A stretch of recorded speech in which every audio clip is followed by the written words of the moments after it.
ತನ್ನ ಮುದ್ದಿನ ತಂಗಿ ಸದ್ದಿಲ್ಲದೆ ಆಟೋ ಬಾಂಬ್ ಸಿಡಿಸಲು ರೆಡಿಯಾಗಿದ್ದನ್ನು ಕಂಡು ಗಾಬರಿಯಾದ ಅಭಿ. ತನ್ನ ಪ್ರೀತಿಯ ವಿಚಾರ ಅಪ್ಪ ಅಮ್ಮನ ಮುಂದೆ ಅನಾವರಣ ಆಗುವ ಮೊದಲು ಅಲರ್ಟ್ ಆಗಿ ಅವಳ ಬಾಯನ್ನು ಗಟ್ಟಿಯಾಗಿ ಮುಚ್ಚಿದ. ಬೇಡ ಎಂದು ಕಣ್ಣಿನಲ್ಲೇ ವಾರ್ನ್ ಮಾಡಿದಾಗ ಮುದ್ದಾಗಿ ನಕ್ಕಳು ಅಚ್ಚು. ಅವನನ್ನು ತಬ್ಬುತ್ತಾ, ಸಾರಿ ಅಭಿ, ನರೇಂದ್ರ ಅಂಕಲ್ ವಿಷಯದಲ್ಲಿ ನಿನ್ ಮಾತು ಕೇಳದೆ ನಿಂಗೆ ಸಿಟ್ಟು ಬರುವ ಹಾಗೆ ನಡೆದುಕೊಂಡಿದ್ದೆ ಎಂದು ಅವನ ಮುನಿಸು ಕರಗಿಸುವಂತೆ ಕಣ್ಣು ಕಿರಿದಾಗಿಸಿ ಕ್ಷಮೆ ಕೇಳಿದಳು. ನಿಜಕ್ಕೂ ಅಂದು ಅಭಿ ತನ್ನ ತಂಗಿಯ ಮೇಲೆ ಸಿಟ್ಟಾಗಿದ್ದು ಆಕೆ ನರೇಂದ್ರ ಅವರಿಗೆ ಸಹಾಯ ಮಾಡಿದಳು ಎಂದಲ್ಲ, ಮೀನಾಕ್ಷಿ ಅವರ ಕೊಂಕು ಮಾತುಗಳನ್ನು ಕೇಳುತ್ತಾ ಅವರಿಗೆ ಸಹಾಯ ಮಾಡುವ ದರ್ದು ನಿನಗ್ಯಾಕೆ ಎನ್ನುವ ಕಾರಣಕ್ಕೆ. ಆದ್ರೆ ಈಗ ಒಂದು ವೇಳೆ ಅಚ್ಚು ತನ್ನ ಬಳಿ ಕ್ಷಮೆ ಕೇಳಿಲ್ಲ ಎಂದರು ಓವನ ಎಂಗೇಜ್ಮೆಂಟ್ ಮುಗಿಸಿ ಅಲ್ಲಿಂದ ಹೋಗುವ ಹೊತ್ತಿಗೆ ಅಭಿ ಅವಳನ್ನು ಮಾತನಾಡಿಸಿಯೇ ತೀರುತ್ತಿದ್ದ. ತಂಗಿ ಕಣ್ಣ ಮುಂದೆ ಇದ್ದರೆ ಅವನ ಆಟಕ್ಕೂ ಅಷ್ಟೊಂದು ಆಯಸ್ಸು ಇರದು. ಅಷ್ಟು ಮುದ್ದು ಮುದ್ದಾಗಿ ಕ್ಷಮೆ ಕೇಳಿದ್ರೆ ಅಭಿ ತಾನೇ ಹೇಗೆ ತನ್ನ ಮುನಿಸನ್ನು ಮುಂದುವರಿಸಲು ಸಾಧ್ಯ? ತುಂಬಾ ಮುದ್ದಾಗಿ ಕಾಣುತ್ತಿದ್ದೀಯ ಪುಟ್ಟ. ಫಂಕ್ಷನ್ ಮುಗಿದ ಮೇಲೆ ನಿಮ್ಮ ಅತ್ತೆ ಕೈಯಲ್ಲಿ ಒಂದು ಸಲ ದೃಷ್ಟಿ ತೆಗೆಸಿಕೊ ಎಂದು ಎಚ್ಚರಿಸಿ ಗೊಂಬೆಯಂತೆ ಕಾಣುತ್ತಿದ್ದ ತಂಗಿಯ ಜೊತೆ ಒಂದಿಷ್ಟು ಸೆಲ್ಫಿ ತೆಗೆದುಕೊಂಡು ತನ್ನ ಹುಡುಗಿ ನಂಬರ್ಗೆ ಶೇರ್ ಮಾಡಿದ. ಲಹರಿಯನ್ನು ಎಂಗೇಜ್ಮೆಂಟ್ಗೆ ಇನ್ವೈಟ್ ಮಾಡಿದ್ದಾರಾದರೂ ಮನೇಲಿ ಏನೋ ಸಮಸ್ಯೆ ಇದೆ ಎಂದು ಅವಳು ಬಂದಿರಲಿಲ್ಲ. ಅಣ್ಣ ತಂಗಿಯ ಕವಡೆ ಕಾಸಿನ ಬೆಲೆ ಇಲ್ಲದ ಮುನಿಸಿನ ಪರಿಚಯವಿದ್ದ ಸಂಪೂರ್ಣ ಅವರು, ಅಚ್ಚು ಆಯ್ತು, ನಿಮ್ಮ ಅಣ್ಣ ತಂಗಿ ಸಂಧಾನ, ಈಗ ಹೋಗಿ ಭುವನ ರೆಡಿ ಇದ್ದಾಳಾ ಅಂತ ನೋಡು, ಇನ್ನೇನು ಪುರೋಹಿತರು ಕರೆಯಬಹುದು ಎಂದಾಗ ಅಚ್ಚು ಹಾ ಎಂದು ತಲೆದೂಗಿದಳು. ಭುವನ ರೂಮಿಗೆ ಹೋಗುವಾಗ ಆರತಿಯವರು, ಅಚ್ಚು ಒಂದ್ ನಿಮಿಷ, ಈ ಒಡವೆ ಭುವನಗೆ ಕೊಡು ಎಂದು ಕರೆದರು. ವಂದನಾ ಅವರು ಏನಕ್ಕೂ ಕೂಗಿಕೊಂಡಿದ್ದನ್ನು ಕಂಡು ಆರತಿಯವರು ಅತ್ತ ಧಾವಿಸಿದರು. ಸರಿಯತ್ತೆ ಎಂದು ಒಡವೆ ಬಾಕ್ಸ್ ಪಡೆದ ಅಚ್ಚು ಭುವನ ರೂಮಿಗೆ ಬಂದಳು. ಅಲ್ಲಿ ಸ್ನಾನ ಮಾಡಿ ಬಂದಿದ್ದ ಹುಡುಗಿ ಎಂಗೇಜ್ಮೆಂಟ್ ಸೀರೆ ಉಡುವುದಿರ್ಲಿ, ಒದ್ದೆ ತಲೆಗೆ ಕಟ್ಟಿದ್ದ ಟವಲ್ ಸಹ ಬಿಚ್ಚುವ ಮನಸ್ಸು ಮಾಡದೆ ಕೈಯಲ್ಲಿ ಫೋನ್ ಹಿಡಿದು ಸುಮ್ಮನೆ ಸ್ಕ್ರೀನ್ ಸ್ಕ್ರಾಲ್ ಮಾಡುತ್ತಾ ಕುಳಿತಿರುವುದನ್ನು ಕಂಡು ಅಚ್ಚರಿಯಿಂದ ಕಣ್ಣರಳಿಸಿದಳು ಅಚ್ಚು. ಭುವನ, ಇದೇನು ಇನ್ನು ಹಾಗೆಯೇ ಕುಳಿತಿದ್ಯಾ? ಇವತ್ತು ನಿನ್ನದೇ ಎಂಗೇಜ್ಮೆಂಟ್ ಅಂತ ನೆನಪಿದೆ ತಾನೆ ಎಂದು ಗದರುತ್ತಾ ತನ್ನ ತಲೆಗೆ ಕಟ್ಟಿದ್ದ ಟವಲನ್ನು ಬಿಚ್ಚುತ್ತಿದ್ದ ಅತ್ತಿಗೆಯ ಎದೆಗೊರಗಿದಳು ಭುವನ. ಅತ್ತಿಗೆ, ಇವತ್ತು ನನ್ನ ಎಂಗೇಜ್ಮೆಂಟ್ ಆದಮೇಲೆ ವರುಣ್ ಜೊತೆ ನನ್ನ ಅರ್ಧ ಮದುವೆ ಆದ ಲೆಕ್ಕ ಅಲ್ವಾ ಎಂದವಳ ದನಿ ಭಾರವಾಯಿತು. ಇಷ್ಟು ಬೇಗ ಮದುವೆಯಾಗಿ ತನ್ನ ತವರನ್ನು ಬಿಟ್ಟು ಹೋಗಲು ಅವಳಿಗೆ ಒಂದಿನಿತೂ ಇಷ್ಟವಿಲ್ಲ. ಬಟ್ ತಾನು ಪ್ರೀತಿಯಲ್ಲಿ ತಪ್ಪಾದ ವ್ಯಕ್ತಿಯನ್ನು ಆಯ್ಕೆ ಮಾಡಿಕೊಂಡಿದ್ದರಿಂದ ಅವಳು ಮನೆಯವರ ನಿರ್ಧಾರಕ್ಕೆ ಎದುರು ಹೇಳಲು ಆಗುತ್ತಿರಲಿಲ್ಲ. ಭುವನ ಮಾತಿಗೆ ನಕ್ಕ ಅಚ್ಚು, ಒಂದು ಹುಡುಗ ಹುಡುಗಿಗೆ ಎಂಗೇಜ್ಮೆಂಟ್ ಆದರೆ ಅರ್ಧ ಮದುವೆ ನಡೆದ ರೀತಿ ದೊಡ್ಡವರು ಮಾತನಾಡ್ತಾರೆ. ಬಟ್ ರಿಯಾಲಿಟಿ ಏನಂದ್ರೆ ಮನಸ್ಸುಗಳ ಸಮ್ಮಿಲನ ಆಗೋವರೆಗೂ ಕೊರಳಿನಲ್ಲಿ ತಾಲಿ ತೂಗುತ್ತಿದ್ದರೂ ಅದಕ್ಕೆ ಯಾವುದೇ ಬೆಲೆ ಇರುವುದಿಲ್ಲ. ಈ ಎಂಗೇಜ್ಮೆಂಟ್ ಮದುವೆ ಅನ್ನೋದು ಬರೀ ನಾವು ಎಂಥವರ ಬದುಕಿಗೆ ಪ್ರವೇಶ ಮಾಡಿದ್ದೇವೆ ಅಂತ ಅಷ್ಟೇ ಎಂದವಳ ಮುಖದಲ್ಲಿ ಹತಾಶೆ ಮತ್ತು ಸಂಕಟ ತೊನೆದಾಡಿತು. ರಾಮ್ ಹಾಗೂ ಸಾತ್ವಿಕ್ ಇಬ್ಬರ ಜೊತೆಯಲ್ಲೂ ಅವಳ ಎಂಗೇಜ್ಮೆಂಟ್ ಆಗಿತ್ತು. ಬಟ್ ವಿಪರ್ಯಾಸ ಏನೆಂದರೆ ಬೆಟ್ಟದಷ್ಟು ಕನಸುಗಳನ್ನು ಹೊತ್ತು ತಾನು ಹುಂಗುರ ತೊಡಿಸಿದ ಹುಡುಗ ಇಂದು ಅವಳ ಬದುಕಿನಲ್ಲಿಲ್ಲ.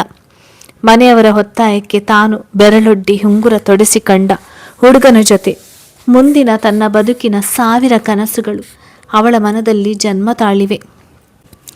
ಅಚ್ಚು ಮುಖದಲ್ಲಿ ಬೇಸರ ಸುಳಿದಾಡಿದ್ದನ್ನು ಗಮನಿಸಿದ ಭುವನ, ಸಾರಿ ಅತ್ತಿಗೆ, ನನ್ನ ಮಾತಿನಿಂದ ನಿಮಗೆ ನೋವಾಗಿದ್ರೆ ಎಂದು ಕ್ಷಮೆ ಕೇಳಿದಳು.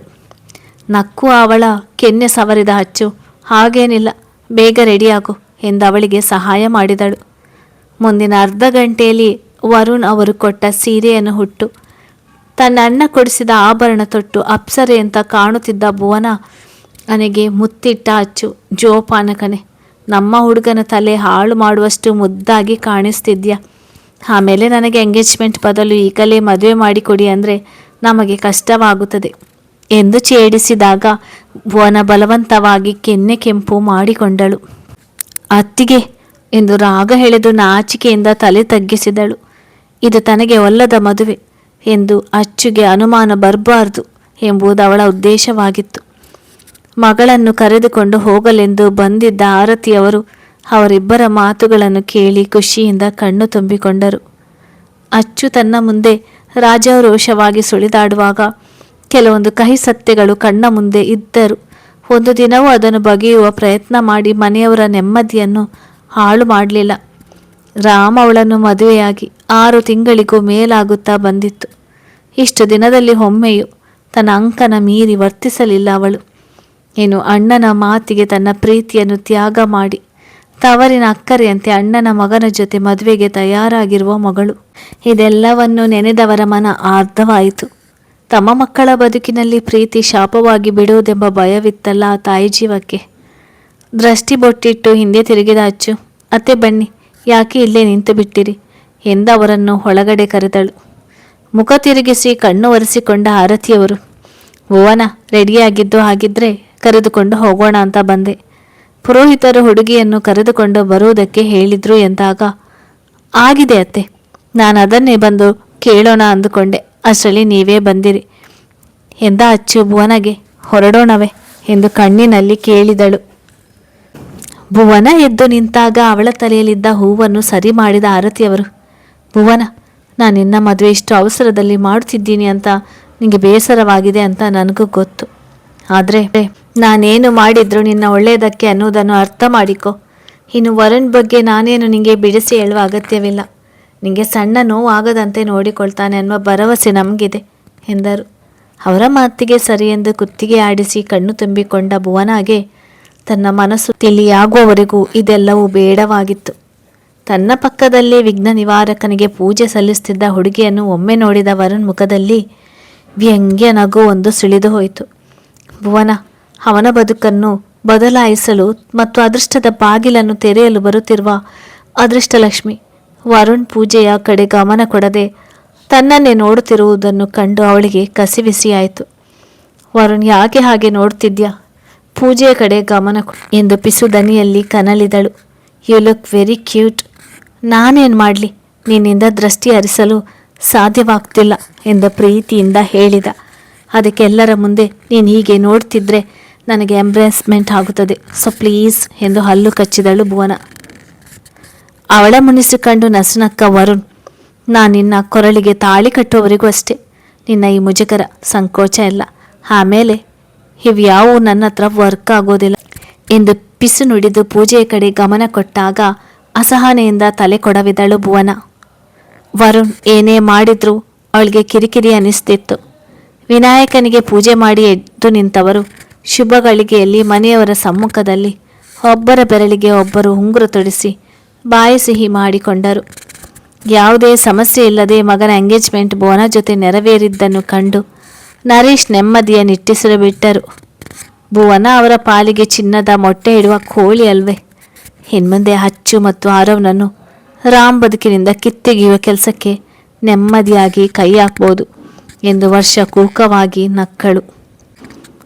ಮನೆಯವರೆಲ್ಲ ಭುವನ ಮತ್ತು ವರುಣ್ಗೆ ವಿಶ್ ಮಾಡಿ ಬಂದರು. ಅಚ್ಚು ಅವರನ್ನು ನೋಡುತ್ತಾ ತನ್ನ ಪಾಡಿಗೆ ತಾನು ನಿಂತಿದ್ದನ್ನು ಕಂಡು, ರಾಮ್ ಮುದ್ದು, ಏನು ಯೋಚನೆ ಮಾಡ್ತಿದ್ದೀರಾ? ಯಾಕೆ ಭುವನ ವರುಣ್ಗೆ ವಿಶ್ ಮಾಡೋದಿಲ್ವೇ ಎಂದು ಕೇಳಿದ. ಹಾಗೇನಿಲ್ಲ ರಾಮ್, ಮೊದಲು ದೊಡ್ಡವರು ಆಶೀರ್ವಾದ ಮಾಡಲಿ ಅಂತ ಸುಮ್ಮನಿದ್ದೆ ಅಷ್ಟೇ ಎಂದವಳ ಎದೆಯಲ್ಲಿ ವಿಪರೀತ ಸಂಕಟ ಕಾಣಿಸಿಕೊಂಡಿತ್ತು. ಮನಸ್ಸಿಗೆ ಅರಿಯದ ತಳಮಳ, ನಿಂತಲ್ಲಿ ನಿಲ್ಲಲಾಗದಷ್ಟು ಚಡಪಡಿಕೆ. ರಾಮ್ ಜೊತೆ ಹೋಗಿ ವಿಶ್ ಮಾಡಿ ಬಂದ ಅಚ್ಚು ಕಿಚನ್ಗೆ ಬಂದು ಒಂದು ಲೋಟ ತಣ್ಣನೆಯ ನೀರು ಕುಡಿದರು. ಅವಳ ಸಂಕಟ ಶಮನವಾಗಲಿಲ್ಲ. ಮನೆಯವರ ಕಡೆ ದೃಷ್ಟಿ ಹಾಯಿಸಿದಳು. ಎಲ್ಲರ ಮುಖದಲ್ಲೂ ಸಂಭ್ರಮವಿತ್ತು.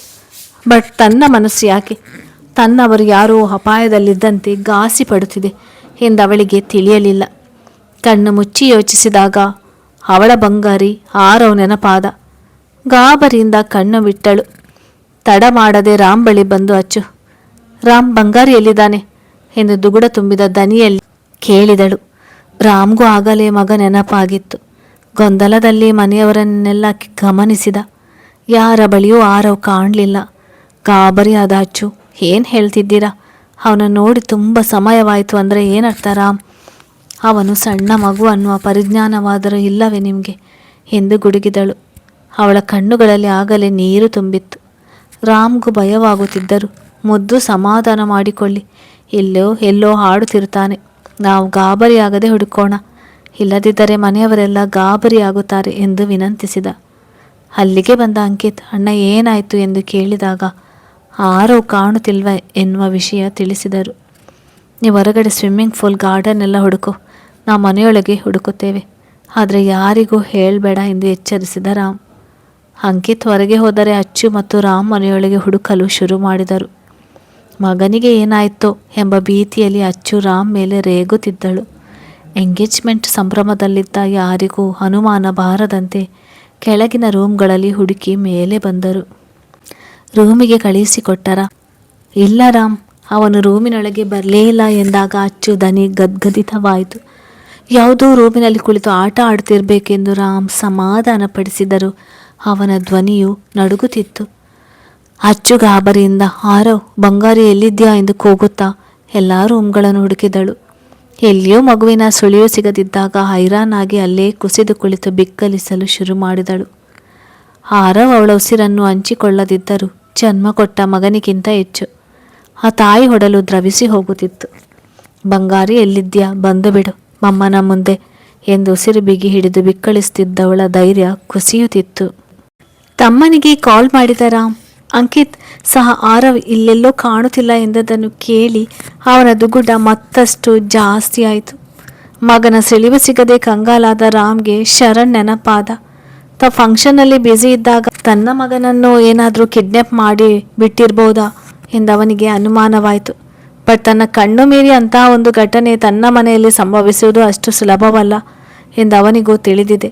ಅವನ ಮನೆಯ ಸೆಕ್ಯೂರಿಟಿ ಸಿಸ್ಟಮ್ ಕಣ್ತಪ್ಪಿಸಿ ಮಗುವನ್ನು ಇಲ್ಲಿಂದ ಕರೆದುಕೊಂಡು ಹೋಗಿರಲು ಸಾಧ್ಯವಿಲ್ಲ ಎನ್ನುವುದನ್ನು ಅರ್ಥ ಮಾಡಿಕೊಂಡ ರಾಮ್, ಅಂಕಿತ್ ಒಂದ್ಸಲ ಗೇಟ್ ಎಂಟ್ರೆನ್ಸ್ನಲ್ಲಿರುವ CCTV ಫೋಟೇಜ್ ಚೆಕ್ ಮಾಡು, ಮಗು ಹೊರಗಡೆ ಹೋಗಿದ್ರೆ ಗೊತ್ತಾಗುತ್ತೆ ಎಂದಾಗ ಸರಿ ಅಣ್ಣ ಎಂದ ಅಂಕಿತ್ ಸೆಕ್ಯೂರಿಟಿಯನ್ನು ಕಾಣಲು ಹೋದ.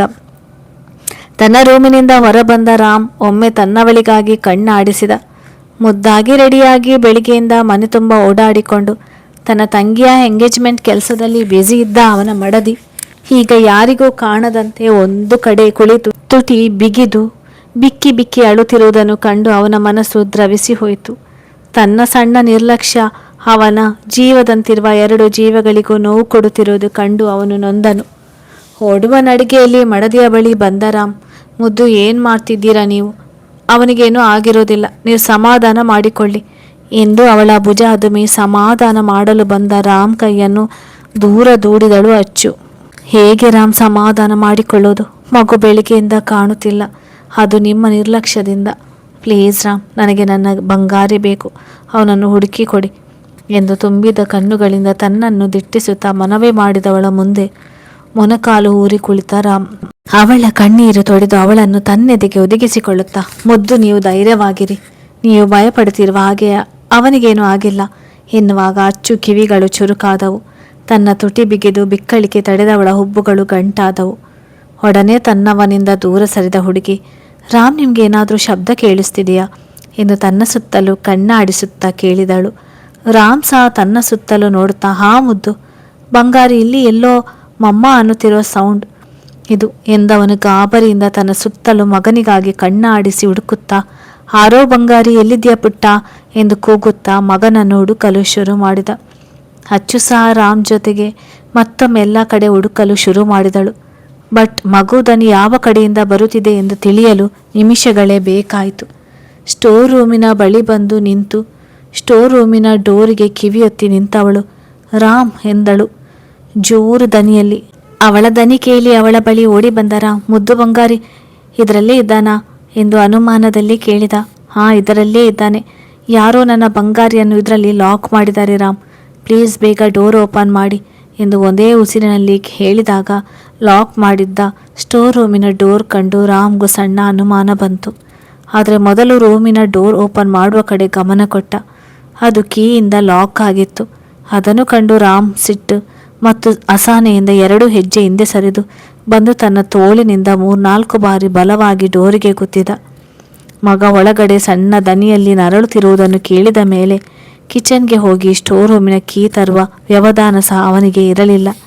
ಅಚ್ಚುಗೆ ಯಾವುದರ ಕಡೆಗೂ ಗಮನವಿರಲಿಲ್ಲ.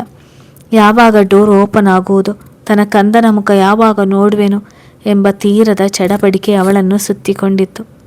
ರಾಮ್ 5-6 ಬಾರಿ ಗುದ್ದಿದ ಮೇಲೆ ಬಾಗಿಲು ತೆರೆದುಕೊಂಡಾಗ ಅಚ್ಚು ಮತ್ತು ರಾಮ್ ಇಬ್ಬರ ಎದೆಯು ದಸಕ್ಕೆಂದಿತು.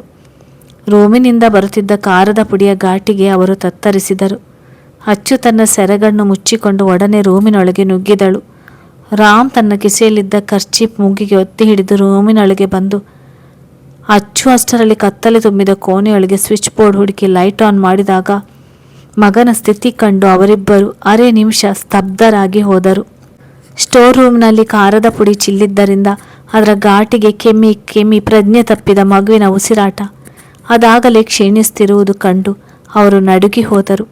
ರಾಮ್ ಒಡನೆ ಮಗನನ್ನು ತೋಳಿಗೆತ್ತಿಕೊಂಡು ಮುದ್ದು ಬನ್ನಿ ಹೊರಗಡೆ ಎಂದು ಕೆಮ್ಮುತ್ತಲೇ ಅಲ್ಲಿಂದ ಮಗುವನ್ನು ಎತ್ತಿಕೊಂಡು ತನ್ನ ರೂಮಿಗೆ ಬಂದ. ನೇರವಾಗಿ ವಾಶ್ರೂಮ್ ಹೊಕ್ಕು ತಣ್ಣೀರಿನ ಟ್ಯಾಪ್ ಆನ್ ಮಾಡಿ ಶವರ್ ಕೆಳಗೆ ನಿಂತವನ ಎದೆ ಡವಡವ ಎನ್ನುತ್ತಿತ್ತು. ಮಗನ ಮುಖ ಕೆಂಪಾದ ರೀತಿ ಮತ್ತು ನಿರ್ಜೀವಗೊಂಡಂತೆ ಇದ್ದ ಮಗುವನ್ನು ಕಂಡು ಅವನು ಗಾಬರಿಯಾದನು. ಅಚ್ಚು ರಾಮ್ ಹಿಂದೆ ತನ್ನ ರೂಮಿಗೆ ಬಂದು ಡಾಕ್ಟರ್ಗೆ ಕಾಲ್ ಮಾಡಿ ಮನೆಗೆ ಬರಲು ಹೇಳಿ ವಾಶ್ರೂಮ್ಗೆ ಬಂದಳು. ಇನ್ನೂ ಪ್ರಜ್ಞೆ ಬಾರದ ಮಗನ ಕೆನ್ನೆ ತಟ್ಟುತ್ತಾ, ಬಂಗಾರಿ ಎಚ್ಚರ ಮಾಡ್ಕೊ, ಒಂದು ಸಲ ಕಣ್ಣು ಬಿಟ್ಟು ಮಮ್ಮ ಮುಖ ನೋಡು ಎಂದು ಕಣ್ಣು ತುಂಬಿಕೊಂಡು ಮನವಿ ಮಾಡಿದಳು. ತನ್ನಮ್ಮನ ಮನವಿ ಮತ್ತು ಮೈಮೇಲೆ ಬೀಳುತ್ತಿದ್ದ ತಣ್ಣೀರಿನ ಸ್ಪರ್ಶಕ್ಕೆ ನಿಧಾನವಾಗಿ ಕಣ್ಣು ಬಿಟ್ಟ ಆರವನನ್ನು ಕಂಡು ಹೋದ ಜೀವ ಬಂದಂತಾಯಿತು ಅವರಿಗೆ. ಇಷ್ಟು ಹೊತ್ತು ಬಿಗಿ ಹಿಡಿದಿದ್ದ ಉಸಿರನ್ನು ಹೊರದಬ್ಬಿದ ರಾಮ್ ಮಗನ ಹಣೆಗೆ ಸಂಕಟದಿಂದ ಮುತ್ತಿಟ್ಟು ಸಾರಿ ಬಂಗಾರಿ ಎಂದು ಪಶ್ಚಾತ್ತಾಪದಲ್ಲಿ ಕ್ಷಮೆ ಕೇಳಿದ.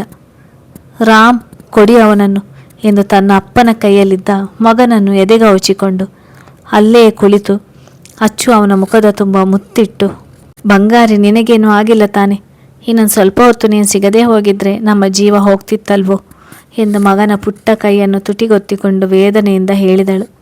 ಮುದ್ದು, ಮೊದಲವನಿಗೆ ಬಟ್ಟೆ ಬದಲಾಯಿಸಿ, ಇಲ್ಲದಿದ್ದರೆ ಶೀತ ಆಗುತ್ತದೆ ಎಂದು ಎಚ್ಚರಿಸಿದ ರಾಮ್ ತಾನೇ ಹೋಗಿ ಟವಲ್ ತೆಗೆದುಕೊಂಡು ಬಂದಿದ್ದ. ಒದ್ದೆ ಬಟ್ಟೆಯನ್ನು ತೆಗೆದು ಅವನಿಗೆ ಟವಲ್ ಸುತ್ತಿಕೊಂಡು ಹೊರಗಡೆ ಬರೋ ಹೊತ್ತಿಗೆ ಅಣ್ಣ ಮಗು ಹೊರಗಡೆ ಎಲ್ಲೂ ಹೋಗಿಲ್ಲ ಎಂದು ಹೇಳುತ್ತಾ ರೂಮಿಗೆ ಬಂದ ಅಂಕಿತ್ಗೆ ತನ್ನ ಅತ್ತಿಗೆಯ ಕೈಯಲ್ಲಿದ್ದ ಮಗುವನ್ನು ಕಂಡು ಹೋದ ಜೀವ ಬಂದಂತಾಯಿತು.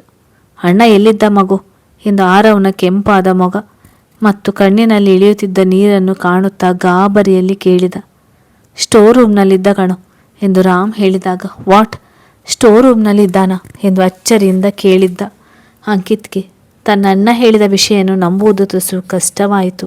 ಅವರ ಮನೆಯಲ್ಲಿ ಯಾವಾಗಲೂ ಸ್ಟೋರ್ ರೂಮ್ ಲಾಕ್ ಮಾಡಿಯೇ ಇರುತ್ತಿತ್ತು. ಆರವ್ ಏನಕ್ಕೆ ಮತ್ತು ಹೇಗೆ ಅಲ್ಲಿಗೆ ಹೋದ ಎಂಬ ಗೊಂದಲ ಅವನಿಗೆ ಉಂಟಾಯಿತು. ಅವನು ತನ್ನ ಗೊಂದಲವನ್ನು ಅಣ್ಣನ ಮುಂದೆ ಹೊರಹಾಕುತ್ತಿದ್ದ. ಅಷ್ಟರಲ್ಲಿ ಡಾಕ್ಟರ್ ರೂಮ್ಗೆ ಬಂದಿದ್ರು. ಮನೆಗೆ ಏಕಾಏಕಿ ಡಾಕ್ಟರ್ ಬಂದಿದ್ದು ಕಂಡು ಎಂಗೇಜ್ಮೆಂಟ್ ಸಂಭ್ರಮದಲ್ಲಿದ್ದವರೆಲ್ಲ ಅವರ ಹಿಂದೆಯೇ ಬಂದಿದ್ದರು. ಮಗ ಮತ್ತು ಸೊಸೆಯ ಕಣ್ಣುಗಳು ಕೆಂಪಾದ ರೀತಿ, ಅವರ ಮುಖದಲ್ಲಿದ್ದ ದುಗುಡ ಮತ್ತು ಆರವ್ ಕಣ್ಣಿನಲ್ಲಿ ಇಳಿಯುತ್ತಿದ್ದ ನೀರು. ಆಗ ಅವನ ಕೆಂಪಾದ ಮೊಗ ಕಂಡು ಏನೋ ಅನಾಹುತವಾಗಿದೆ ಎನ್ನುವುದನ್ನು ಅರ್ಥ ಮಾಡಿಕೊಂಡ ಆರತಿಯವರು, ಅಚ್ಚು, ರಾಮ್ ಏನಾಯಿತು ಬಂಗಾರಿಗೆ ಎಂದು ಅವರ ಬಳಿ ಬಂದು ಮಗುವಿನ ಕೆನ್ನೆ ಸವರಿ ಕೇಳಿದರು. ಅಮ್ಮ, ಆಮೇಲೆ ಹೇಳ್ತೇನೆ, ಮೊದಲು ಅವನನ್ನು ಒಂದು ಸಲ ಡಾಕ್ಟರ್ ಚೆಕ್ ಮಾಡಲಿ ಎಂದು ಅಚ್ಚು ಮಗುವನ್ನು ಬೆಡ್ ಮೇಲೆ ಮಲಗಿಸಲು ಹೇಳಿದಾಗ ರಾಮ್ ಡಾಕ್ಟರ್ ಕಡೆ ನೋಡಿದ. ಅವನ ನೋಟ ಅರ್ಥ ಮಾಡಿಕೊಂಡ ಡಾಕ್ಟರ್ ಬಂದು ಮಗುವನ್ನು ಪರೀಕ್ಷೆ ಮಾಡಿದರು. ವರ್ಷಗೆ ಮಾತ್ರ ಒಂದು ತಂಬಿಗೆ ಹಾಲು ಕುಡಿದಷ್ಟು ಸಮಾಧಾನ.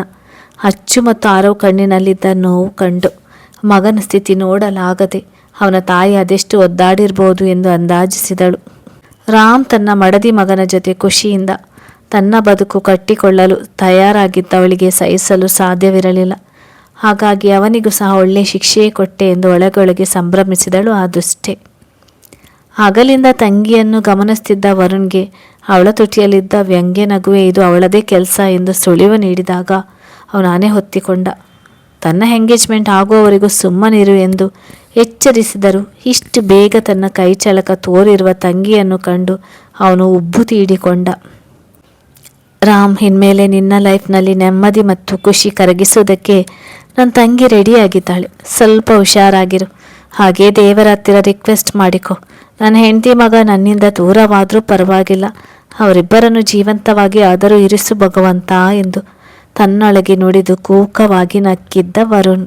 ಅರವ್ನನ್ನು ಚೆಕ್ ಮಾಡಿ ಒಂದಿಷ್ಟು ಮೆಡಿಸಿನ್ ಬರೆದುಕೊಟ್ಟ ಡಾಕ್ಟರ್ ಆಗಲೇ ಅದನ್ನೆಲ್ಲ ತಂದು ಅವನಿಗೆ ಕೊಡುವಂತೆ ಎಚ್ಚರಿಸಿದರು. ಮಗುವಿಗೆ ಒಂದು ಲೋಟ ಮಜ್ಜಿಗೆ ತಂದು ಕುಡಿಸಲು ಹೇಳಿ ಅಲ್ಲಿಂದ ಹೊರಟು ಹೋದರು. ತುಂಬ ಹೊತ್ತು ಕೆಮ್ಮಿ ನರಳಿದ್ದರಿಂದ ಅವನ ಗಂಟಲು ಸಂಪೂರ್ಣವಾಗಿ ಹಾಳಾಗಿತ್ತಲ್ಲ. ಡಾಕ್ಟರ್ ಫೀಸ್ ಪೇ ಮಾಡಿ ಅವರನ್ನು ಕಳುಹಿಸಿಕೊಡಲು ಹೋದ ಅಂಕಿತ್ಗೆ ಮೆಡಿಸಿನ್ ತೆಗೆದುಕೊಂಡು ಬರಲು ಎಚ್ಚರಿಸಿದ ರಾಮ್. ಅಣ್ಣನ ಮಾತಿಗೆ ಸರಿ ಎಂದು ತಲೆದೂಗಿದ ಅಂಕಿತ್ ಅಲ್ಲಿಂದ ಹೊರ ನಡೆದ. ಡಾಕ್ಟರ್ ಹೋದ ಕೂಡಲೇ ಲಿಂಗಿಗೆ 1 ಲೋಟ ಮಜ್ಜಿಗೆ ತೆಗೆದುಕೊಂಡು ಬರುವಂತೆ ಆರತಿಯವರು ಹೇಳಿದರು. 2 ನಿಮಿಷದಲ್ಲಿ ಮಜ್ಜಿಗೆ ತಂದು ಅಚ್ಚು ಕೈಗೆ ಕೊಟ್ಟಳು ಲಿಂಗಿ. ಅವಳಿಗೆ ಆ ಪುಟ್ಟ ಮಗುವಿಗೆ ಏನಾಯಿತೋ ಎಂಬ ಭಯವಿತ್ತು. ಮೆಲ್ಲಗೆ ಮಗನನ್ನು ತನ್ನ ಮಡಿಲಿನಲ್ಲಿ ಕೂರಿಸಿಕೊಂಡ ಅಚ್ಚು ಅವನಿಗೆ ಮಜ್ಜಿಗೆ ಕುಡಿಸಿದಳು. ತುಂಬ ಹೊತ್ತು ಸ್ಟೋರ್ ರೂಮ್ನಲ್ಲಿ ಲಾಕ್ ಆಗಿ ತನ್ನ ಸಹಾಯಕ್ಕಾಗಿ ಮಮ್ಮಿ ಪಪ್ಪ ಎಂದು ಕಣ್ಣೀರಾಗಿ ಗೋಳಾಡಿದ್ದರಿಂದ ಅವನಿಗೂ ಸುಸ್ತಾಗಿತ್ತು. ಹಾಗಾಗಿ ಯಾವುದೇ ಚಕಾರವೆತ್ತದೆ ಮಜ್ಜಿಗೆ ಕುಡಿದು ಮುಗಿಸಿದ. ಮಗ ಮಜ್ಜಿಗೆ ಕುಡಿದು ಮುಗಿಯುವವರೆಗೂ ಸುಮ್ಮನಿದ್ದು ಈಗ ಬಂದವನ ಪಕ್ಕದಲ್ಲಿ ಕುಳಿತ ರಾಮ್. ಬಂಗಾರಿ, ಯಾರು ನಿಂಗೆ ಆ ರೂಮ್ಗೆ ಹೋಗೋದಕ್ಕೆ ಹೇಳಿದ್ದು ಎಂದು ಮೃದುವಾಗಿ ಕೇಳಿದ. ಮಗನ ಈಗಿನ ಪರಿಸ್ಥಿತಿಗೆ ತಾನೇ ಕಾರಣ ಎಂಬ ಪಶ್ಚಾತ್ತಾಪದಲ್ಲಿ ಜಿನುಗಿದ ಹನಿಯನ್ನು ಒರೆಸುವ ತನ್ನಪ್ಪನ ಪ್ರಶ್ನೆಗೆ ಉತ್ತರಿಸದೆ ಆರವ್ ತನ್ನ ಅತ್ತೆಯ ಪಕ್ಕದಲ್ಲಿ ನಿಂತಿದ್ದ ವರ್ಷ ಕಡೆ ನೋಡಿದ ಅಷ್ಟೇ. ಅವಳ ಗಂಟಲು ಒಣಗಿ ಮುಖ ಬೆವತು ಹೋಯಿತು. ಮನೆಯವರೆಲ್ಲ ಗುಂಪಾಗಿ ನಿಂತಿರುವ ಕಡೆ ತನ್ನ ಮಗ ಯಾರನ್ನು ನೋಡುತ್ತಿದ್ದಾನೆ ಎಂದು ರಾಮ್ಗೆ ತಿಳಿಯದಿದ್ದರೂ ಅಚ್ಚುಗೆ ಮಾತ್ರ ತಿಳಿದು ಹೋಯಿತು. ವರ್ಷ ಮುಖದಲ್ಲಿದ್ದ ಗಲಿಬಿಲಿ ಕಂಡು ಅಚ್ಚುಗೆ ಸಂಶಯವಾಯಿತು. ಬಂಗಾರಿ, ಸರಿಯಾಗಿ ಹೇಳು, ಯಾರು ನಿನ್ನನ್ನು ಆ ರೂಮ್ಗೆ ಹೋಗುವುದಕ್ಕೆ ಹೇಳಿದ್ದು ಎಂದು ಮಗನ ಗಲ್ಲ ಹಿಡಿದು ಮೃದು ಧ್ವನಿಯಲ್ಲಿ ಕೇಳಿದಳು ಅಚ್ಚು. ಆರವ್ ಬಾಯಿ ತೆರೆದು ತನ್ನ ಹೆಸರು ಹೇಳೋ ಮುನ್ನವೇ ವರ್ಷ, ಅಕ್ಕ, ಯಾವ ರೂಮಿನಲ್ಲಿ ಆರವಿದ್ದ, ಇಲ್ಲಿ ಏನು ನಡೆಯುತ್ತಿದೆ ಎಂದು ಏನೂ ಅರಿಯದೆ ಮುಗ್ಧತೆಯಿಂದ ಪ್ರಶ್ನೆ ಮಾಡಿದಳು. ಅಚ್ಚುಗೆ ಯಾಕೋ ಅವಳು ನಾಟಕ ಮಾಡುತ್ತಿದ್ದಾಳೆ ಅನಿಸಲು ಶುರುವಾಯಿತು. ತನ್ನ ಕಂದನನ್ನು ಅವಳೇ ಆ ರೂಮಿಗೆ ಕಳಿಸಿ ಬೇಕೆಂದೇ ಲಾಕ್ ಮಾಡಿ ಬಂದಿದ್ದಾಳೆ ಎಂಬ ಅನುಮಾನ ಅವಳ ತಲೆಯಲ್ಲಿ ಮೂಡಿತು. ವರ್ಷಳ ಬಿಹೇವಿಯರನ್ನು ಅವಳು ಸೂಕ್ಷ್ಮವಾಗಿ ಗಮನಿಸಿದ್ದಳು. ರಾಮ್ 10 ನಿಮಿಷದ ಮುಂಚೆ ಏನೆಲ್ಲ ಆಯಿತು ಎಂದು ಹೇಳಿದಾಗ ಎಲ್ಲರೂ ದಂಗಾದರು ಮತ್ತು ತಾವು ಸಹ ಮಗುವನ್ನು ಗಮನಿಸದೆ ಹೋಗಿದ್ದಕ್ಕೆ ಬೇಸರಿಸಿಕೊಂಡರು. ಆದರೆ ತನ್ನ ಮಗನನ್ನು ಇಷ್ಟೊಂದು ಒದ್ದಾಡುವಂತೆ ಮಾಡಿದವರನ್ನು ಸುಮ್ಮನೆ ಬಿಡುವ ಇರಾದೆ ಅಚ್ಚುಗೆ ಇರಲಿಲ್ಲ. ಬಂಗಾರಿ, ಹೇಳು, ಯಾರು ನಿನ್ನನ್ನು ಆ ರೂಮ್ಗೆ ಹೋಗೋದಕ್ಕೆ ಹೇಳಿದ್ದು ಎಂದಾಗ ಆರವ್ ಉತ್ತರಿಸುವ ಮುನ್ನವೇ ವರುಣ್ ಮಾತಾಡಿದ. ಅಚ್ಚರಿ, ಯಾರು ಹೇಳಿದ್ದು ಅಂತಲ್ಲ, ಯಾರು ಲಾಕ್ ಮಾಡಿದಂತ ಕೇಳು ಎಂದವಳ ಪ್ರಶ್ನೆಯನ್ನು ತಿದ್ದಿದ ವರುಣ್. ತಮ್ಮಿಂದ ತುಸು ದೂರದಲ್ಲಿ ನಿಂತಿದ್ದ ಅಮಾಯಕ ಲಿಂಗಿಯನ್ನು ಕೆಕ್ಕರಿಸಿ ನೋಡಿದ. ತಂಗಿ ಮಾಡಿದ ಕೃತ್ಯವನ್ನು ಅಮಾಯಕ ಲಿಂಗಿ ಮೇಲೆ ಹಾಕುವ ತಂತ್ರ ಅವನದಾಗಿತ್ತು. ಲಿಂಗಿ ಗಾಬರಿಯಿಂದ ರಾಮ್ ಕಡೆ ನೋಡಿದಳು. ಅರಿಯದೆ ಅವಳಿಂದ ಎಡವಟ್ಟಾಗಿದೆ ಎಂದು ಮನೆಯವರು ಭಾವಿಸ್ತಾರೆ ಎಂಬ ಭಯ ಅವಳಿಗೆ ಉಂಟಾಯಿತು. ಕಥೆ ಮುಂದುವರಿಯುತ್ತದೆ.